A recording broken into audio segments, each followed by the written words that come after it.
If you seek to know what is the most common issue faced by people all over the world, you will certainly reach the conclusion that it is living in unhappiness. Rich and poor, powerful and powerless, almost all people are living in a state of unhappiness. But everyone has a very limited capacity of fulfillment. It is this gap in human nature that makes people live in unrest. Is this phenomenon due to a defect in nature? Not at all. It is due to man's unawareness of himself that creates this problem. Self-awareness is the key to a contented life, while unawareness leads to all kinds of discontentment and restlessness. To explain this phenomenon in the right way, we have to discover the scheme of this world as devised by the Creator.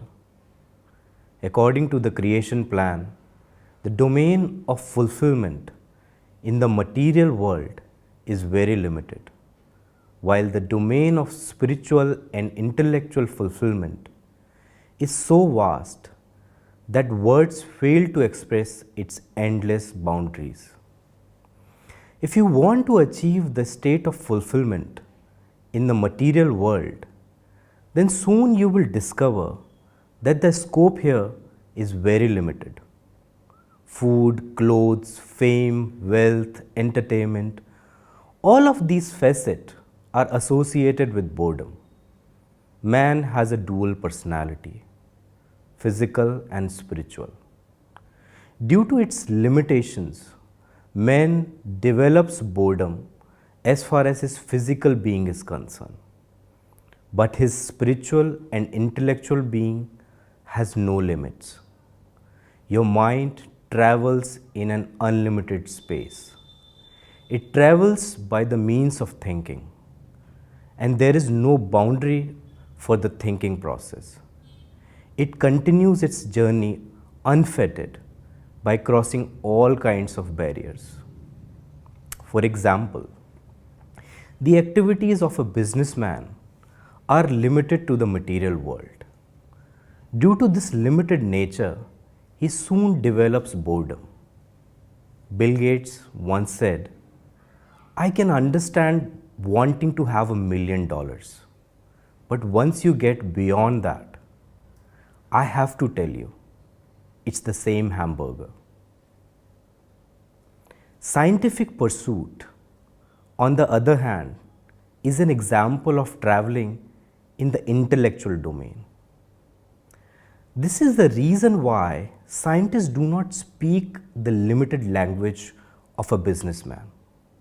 For example, Newton, towards the end of his life, said about himself, "I was like a boy playing on a seashore and diverting myself now and then, finding a smoother pebble or a prettier shell than ordinary, while the great ocean of truth lay all undiscovered before me." Likewise was the feeling of the great scientific mind Albert Einstein, when he said, "The more I learn, the more I realize how much I don't know."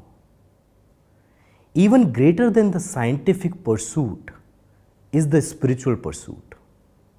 The reason for this is very clear. According to Galileo Galilei, the domain of the scientific pursuit is the study of the quantitative aspect of nature, while the domain of the spiritual pursuit is the qualitative aspect of the nature. One who adopts the spiritual quest for his life is a spiritual scientist. A physical scientist may stop at certain point, but for the spiritual scientist, even the saying "sky is the limit" becomes inadequate. Fulfillment through materialism is quite unachievable. It is only spiritual pursuits that can give you the sense of true fulfillment.